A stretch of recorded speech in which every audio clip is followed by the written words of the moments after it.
Madame, Monsieur, bonjour et merci de suivre RTI 1.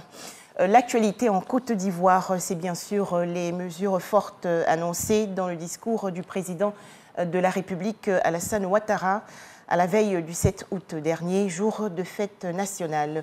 Au plan politique, à noter la grâce présidentielle accordée à l'ex-chef de l'État, Laurent Gbagbo, les négociations pour la libération des 49 soldats ivoiriens et la consolidation de la cohésion sociale. Nous allons revenir sur ce sujet dans le journal de 13 h. Toujours en Côte d'Ivoire, direction la commune d'Abobo, dans le district d'Abidjan. Le maire, Kandia Camara, a procédé récemment au lancement des travaux à haute intensité de main-d'œuvre TIMO. Plus de 400 jeunes bénéficient de cette opportunité d'insertion dans le tissu économique. Projet développé par la plateforme de services et l'agence Emploi Jeunes.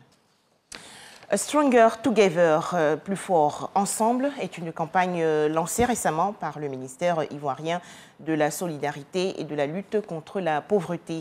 Cette campagne mass-média et communautaire veut sensibiliser et montrer l'importance de la scolarisation des jeunes filles. Objectif, permettre à ces dernières d'être des modèles de leadership. Les explications dans ce reportage de Khalil Diomandé et Issa Yeo. Stronger Together, plus fort ensemble, une campagne communautaire et mass-média lancée officiellement pour répondre aux défis de scolarisation des jeunes filles, des grossesses en milieu scolaire et des violences sexistes.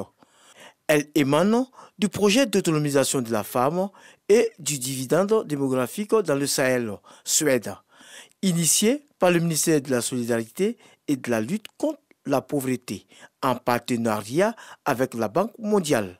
En plus des communications qui seront faites dans les médias, un accent particulier sera mis sur les rencontres de proximité avec les jeunes filles vivant dans les zones rurales.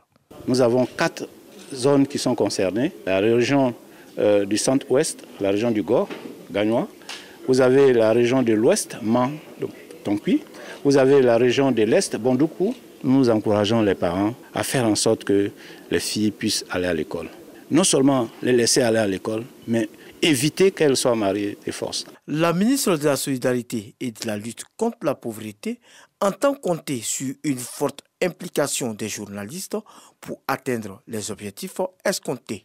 Des journalistes de la presse nationale et internationale, je voudrais vous exhorter à faire de vos médias les relais de cette campagne dont le but est de promouvoir l'éducation des jeunes filles et le leadership féminin. Du 12 septembre au 19 novembre, les équipes terrain investiront les localités ciblées pour partager les bienfaits liés à l'éducation de la jeune fille avec les différentes familles et guides religieux. Ce sont plus de 300 milliards de francs CFA qui ont été dégagés par la Banque mondiale pour la mise en œuvre du projet Suède. En images, l'actualité hors de chez nous, le Mali en proie aux attaques terroristes. Les autorités maliennes expriment leur vive inquiétude. En effet, ces offensives djihadistes ne se limitent plus au nord et au centre. Le pays affirme prendre des mesures. Au Kenya, place au dépouillement. Les populations étaient appelées aux urnes hier pour choisir leur nouveau président de la République, mais aussi leurs élus locaux, députés, gouverneurs et sénateurs. Hormis quelques incidents, l'élection s'est dans l'ensemble déroulée de manière pacifique dans tout le pays.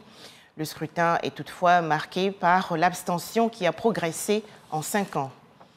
Enfin, direction le Pérou, le parquet et la police du Pérou ont effectué hier soir une perquisition au palais présidentiel afin d'arrêter la belle-sœur du président Pedro Castillo. Elle est soupçonnée de participation à un réseau de corruption et de blanchiment d'argent.